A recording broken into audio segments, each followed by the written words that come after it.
السلام علیکم ورحمۃ اللہ وبرکاتہ.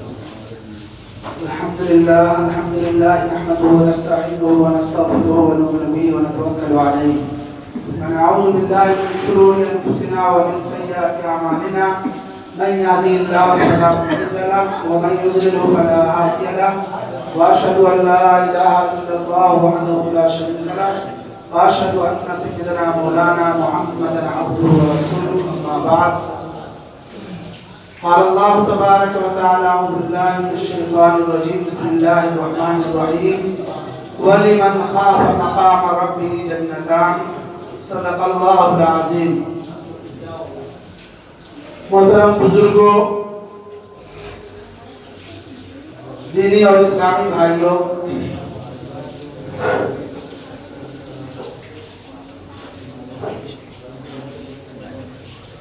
انسانی زندگی کے اندر دو چیزیں بہت اہم ہیں.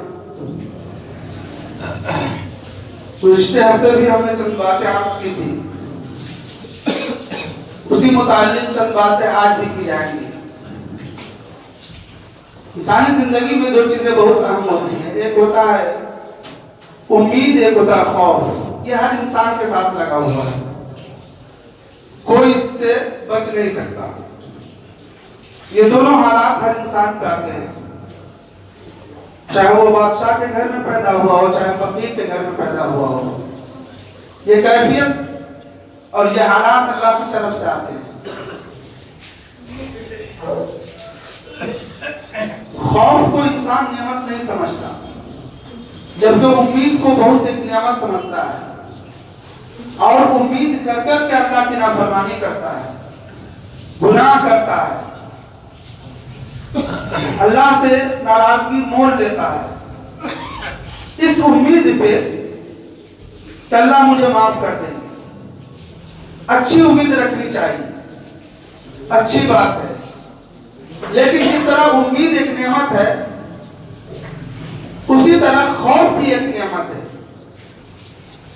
انسانی زندگی سے اگر خوف نکل جائے، ڈر نکل جائے، تو انسان پھر اللہ کی نافرمانی کرتا ہے، پھر وہ گناہ کرتا ہے، پھر وہ اپنی من مرضی کی زندگی گزارتا ہے. پھر اس کی زندگی کے وجہ سے اور اس کے اعمال کی وجہ سے دنیا کے اندر جرائم ہوتے ہیں، بڑے بڑے کرائم ہوتے ہیں، غنڈہ گردی ہوتی ہے، چوری ہوتی ہے، ایک دوسرے کی حق تلفی ہوتی ہے، ایک دوسرے کو دبایا جاتا ہے، ایک دوسرے کو نقصان پہنچایا جاتا ہے، اپنے سے کمزوروں پر ظلم و ستم کے پہاڑ توڑے جاتے ہیں. یہ چیزیں کب ہوتی ہیں؟ جب انسان کے دل کے اندر سے ڈر اور خوف نکل جاتا ہے.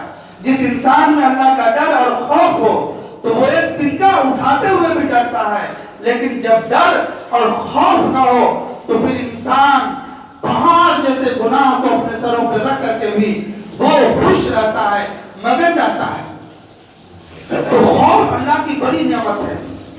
اللہ کے نبی صلی اللہ علیہ وسلم اپنی دعاؤں میں اکثر یہ دعا مانگا کرتے تھے، اللہم انی اسألک من خشیتک ما تحول بینی و بین معصیتک. اے اللہ، ہم آپ سے آپ کی خشیت مانگتے ہیں، آپ سے آپ کے ڈر کا سوال کرتے ہیں کہ میرے دل کے اندر ڈر پیدا کیجئے، خوف پیدا کر دیجئے. اور وہ خوف کون ہو جس سے ہم دنیا والوں سے ڈریں؟ تاکہ نہیں، وہ ڈر ایسا ڈر ہو جس ڈر کی وجہ سے ہم آپ کی نافرمانی چھوڑ دیں. وہ ڈر مجھے عطا کیجئے جس ڈر کی وجہ سے ہم آپ کے حکم عدولی نہ کر سکے، ہم آپ کے حکم کو ماننے میں ذرہ برابر بھی کوتاہی کر سکے. اے اللہ، ایسا ڈر اور خوف میرے دل کا اندر پیدا کر دیجئے. ما تحول بینی و بین معصیتک، ایسا ڈر اور خوف پیدا کر دیجئے جو ڈر اور خوف گناہ اور اچھائی کے بیچ میں آ کر کے جو ہمارے لیے حائل ہو جائے اور ہم اچھائی کو کر سکے جس ڈر کی وجہ سے، اور گناہوں کو چھوڑ سکے. یہ دعا کون مانگتے تھے؟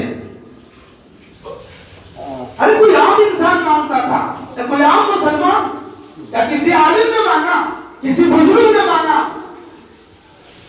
یہ دعا کون مانگا ہے اللہ سے؟ یہ وہ مانگا ہے جو تمام گناہوں سے پاک ہے. انبیاء کرام کی ذات معصوم ہے گناہوں سے. وہ مانگ رہے ہیں اللہ سے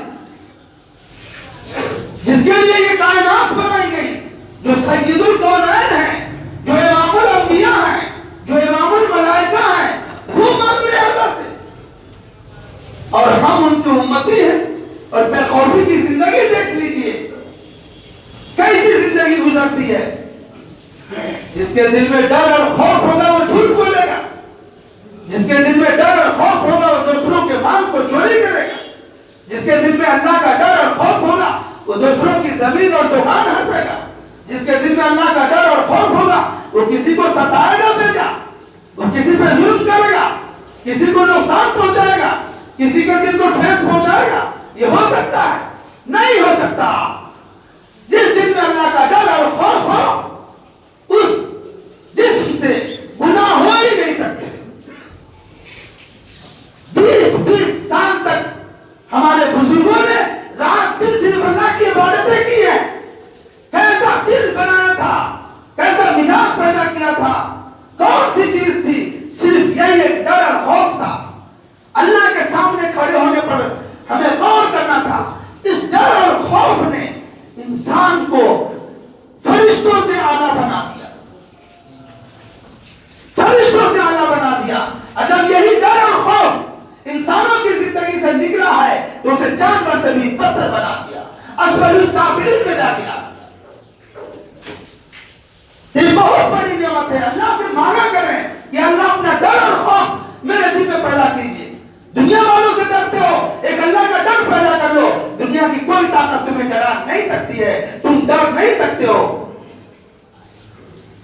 مگر ایک ڈر کے چھوڑنے کی وجہ سے آج ہزاروں ڈر ہمارے دل کے اندر بسے ہوئے ہیں۔ گھر والوں کا ڈر، معاشرے کا ڈر، بیوی بچوں کا ڈر، پولیس کا ڈر، سرکار کا ڈر، ہر ڈر بیٹھے ہیں صرف ایک ڈر کے چھوڑ دینے کی وجہ سے۔ ایک اللہ کا خوف اور ڈر بسا لو، سارے ڈر اور خوف خود بخود ختم ہو جائیں گے۔ گناہ ہوں گے ہی نہیں تو ڈر کیسا؟ جب ہم غلط کریں گے ہی نہیں تو ڈر کیسا؟ اللہ کے نبی صلی اللہ علیہ وسلم کے حالات زندگی کس کے لیے ہے؟ یہود و نصارہ کے لیے ہے۔ تو آپ پوری کائنات کے نبی بن کر آئے، لیکن وہ آپ کو آج نہیں مان رہا۔ لیکن ہم لوگ تو دعوے دار ہیں۔ آج دنیا میں جو ہماری بے بسی کا عالم ہے، آج ہم اسی لیے تو پیٹے جا رہے ہیں کہ ہم نبی کے امتی ہیں۔ اور پھر ہماری زندگی ایسی ہو جو غیروں سے بدتر ہو، یعنی دنیا بھی تباہ ہو رہی ہے اس نام پہ اور آخرت بھی تباہ ہوگی۔ یہ کون سی بات ہے؟ یہ کہاں کی عقل مندی ہے؟ سوچے، غور کر لیا کرے اپنی زندگی پر کبھی کبھی۔ 24 گھنٹے ملتے ہیں ہمیں رات دن ملا کر کے، ان 24 گھنٹوں میں 24 منٹ ہی ہم سوچنے پہ لگاتے ہیں۔ غور فکر کر لیا کریں، یہ چیزیں یوں ہی نہیں آتی، غور فکر کرنا پڑتا ہے۔ تنہائی میں بیٹھ کر کے اللہ کا دھیان کے بننا ہوگا۔ کبھی سوتے ہوئے سوچو کہ ہم قبر میں لیٹیں گے اور وہاں اگر ہمارا معاملہ اچھا نہیں رہا تو کیا حشر ہوگا؟ قبر میں تو جگہ بھی نہیں کہ ادھر سے ہم ادھر چلے جائیں گے، اوپر چھت بھی نہیں کھلا ہوگا کہ ہم قبر پھاڑ کے باہر نکل آئیں گے۔ کبھی یہ چیزیں سوچ بھی لیا کرو، یہ سوچنے کی چیزیں ہیں، اسے تو مراقبہ اور محاسبہ کہا جاتا ہے۔ ہم یہ سب چیزیں جانتے ہی نہیں، اپنی من مرضی کی زندگی گزارے۔ 24 گھنٹے میں ایک مرتبہ دل پہ ہاتھ رکھ کے بولیے کہ اللہ کا دھیان اور خیال آتا ہے ہم لوگوں کو؟ ایک بھی شخص اپنے دل پہ ہاتھ رکھ کے کہتے کہ ہمیں 24 گھنٹہ اللہ کا دھیان آتا ہے؟ کیسی زندگی ہے؟ دل تو اللہ نے اس لیے دیا تھا کہ ہم اللہ ہی کا دھیان بسائیں، باقی چیزیں تو خود بخود ملیں گی۔ یہ تو ضروریات زندگی ہے، رزق کا مالک اللہ ہے، وہ تو دے گا ہی۔ لیکن وما خلقت الجن والانس الا لیعبدون، ہم نے انسان اور جنات کو اپنی عبادت کے لیے پیدا کیا۔ عبادت میں صرف نماز پڑھنا ہی ہے، یا عبادت میں صرف روزہ رکھنا ہی ہے، یا عبادت میں صرف فرض زکات دینا ہی ہے، یا عبادت میں صرف زندگی میں ایک بار حج کرنا ہی ہے؟ پوری زندگی عبادت ہے انسان کی۔ پاؤں کے ناخن سے لے کر سر کے بال تک ایک ایک چیز اللہ کی اطاعت میں گزرے، یہی تو بندگی ہے، یہی تو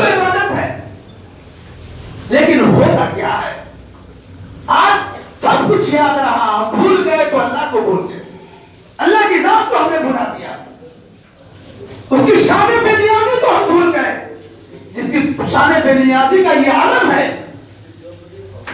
ایک بہت بڑے محدث گزرے ہیں, حضرت عبداللہ اندلسی رحمۃ اللہ علیہ, بہت بڑے بزرگ گزرے ہیں.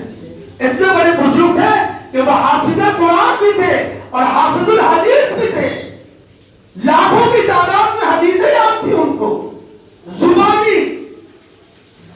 اب تو حافظ الحدیث کا چلن ختم ہوتا جا رہا ہے دنیا سے. آج سے 50-100 سال پہلے حافظ الحدیث بھی ہوا کرتے تھے. پوری حدیثوں کو لوگ زبانی یاد کر لیتے تھے جیسے قرآن کو ترتیب وار یاد کرتا ہے آج کا حافظ. اتنے بڑے برگزیدہ بندے, اتنے بڑے اللہ کے ولی تھے. ایک مرتبہ کفار کی بستی سے گزرے, دل میں خیال آیا کہ کتنے نالائق لوگ ہیں, کیسے نافرمانی کر رہے ہیں, کس طرح اللہ کا حکم توڑ رہے ہیں. اس طرح کی باتیں آئی. ایک چیز ہے جو جتنا بڑا ہوتا ہے نا اس کی پکڑ بھی اتنی جلدی ہوتی ہے, اور جو جتنا چھوٹا ہوتا ہے اس کی پکڑ بھی اتنی لیٹ سے ہوتی ہے. اب ہم جیسوں کی پکڑ جلدی ہوتی نہیں ہے, دیکھ لینا کیسی لاوانی کسی نے گزاری ہے. لیکن جو اللہ کا ولی ہوتا ہے وہ ذرہ برابر بھی اگر اس سے چوک ہوئی, اس کے دھیان اور سوچ سے غلط بات بھی اگر نکلی, اگر اس نے کسی بات کو غلط سوچ بھی لیا, فوراً پکڑ. حافظ الحدیث حافظ القرآن تھے نا, فوراً پکڑ آئی. دل بدلا, کیفیت بدل گئی. اسی بستی میں جس کفرستان سے وہ گزر رہے تھے, اور جس وقت ان کے دل میں خیال آیا, ایک نوجوان لڑکی تھی جس پہ ان کا دل آ گیا, اور اسی میں وہ بےتاب ہو گئی. کیفیت بدل گئی, روحانیت منٹوں نہیں سیکنڈوں میں نکل گئی. اللہ کی شان بے نیازی دیکھیے, جب پکڑنے پہ آتا ہے تو کیسے پکڑ کرتا ہے. گئے اس لڑکی کے گھر, کہا کہ میں آپ کی لڑکی کو پسند کرتا ہوں, مجھے اس سے نکاح کرا دو. اس نے کہا کہ ایسے کیسے نکاح کرا دے, 2-4 سال میرے ساتھ رہو, کچھ معاونت ہو جائے, کچھ محبت ہو جائے, کچھ آپس میں ایک دوسرے سے جو ہے مل ملاؤ ہو جائے, پھر ہم اپنی بیٹی کا شادی کر دیں گے. لیکن ایک شرط بھی ہے کہ جو 2-4 سال تم میرے یہاں رہو گے, ان 2-4 سالوں کے اندر تمہیں میرا سورج چلانا پڑے گا. سورج بتائیے کون ہے؟ حافظ الحدیث حافظ قرآن ہے. اللہ کی شان بے نیازی دیکھیے, جب پکڑنے پہ آئے تو کیا کہا, کہاں پہنچا دیا, کہاں پہنچا دیا. بڑے تھے نا, اسی حساب سے ان کی پکڑ بھی ہوئی. سورج چلانے پہ معمول ہو گئے,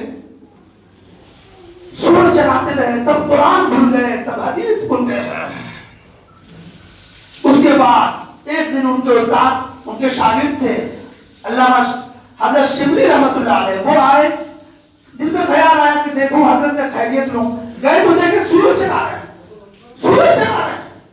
کانپ گئے. پوچھا کہ حضرت کوئی لفظ یاد ہے قرآن کی؟ کہا کچھ بھی نہیں. کہا کوئی ایک آیت؟ تو کہا ایک آیت یاد ہے, وَمَن يُهِنِ اللَّهَ فَمَا لَهُ مِن مُكْرِمٍ. کہا صرف اتنی یاد ہے قرآن کریم کی, باقی سب بھول گیا. معلوم ہے کیا مطلب ہے اس کے؟ کہا کہ جو جب اللہ پکڑنے پہ آتا ہے, جب اللہ کسی کی عزت کو اچھالنے پہ آتا ہے تو سارے بازار رسوا کرتا ہے, اسے ذلیل کر دیتا ہے. وَمَن يُهِنِ اللَّهَ فَمَا لَهُ مِن مُكْرِمٍ. بس صرف ایک آیت یاد رہ گئی تھی. کہا کہ حدیث کی کوئی چیز یاد ہے, کوئی حدیث یاد ہے, کسی حدیث کا کوئی جملہ, کوئی ٹکڑا یاد ہے؟ تو کہا کہ نہیں کوئی حدیث یاد ہے. کہا دماغ پہ زور دیجیے, کچھ یاد ہو تو بتائیے. تو کہا کہ ایک حدیث کا ایک ٹکڑا مجھے یاد ہے. کہا کون سے؟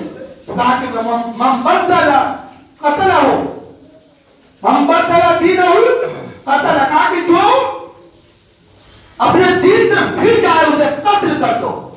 دو ہی چیزیں یاد تھی. حضرت شبلی رحمۃ اللہ علیہ اولیت کا وقت رہا, فوراً اللہ سے دعا کرنے لگے ان کے حق میں.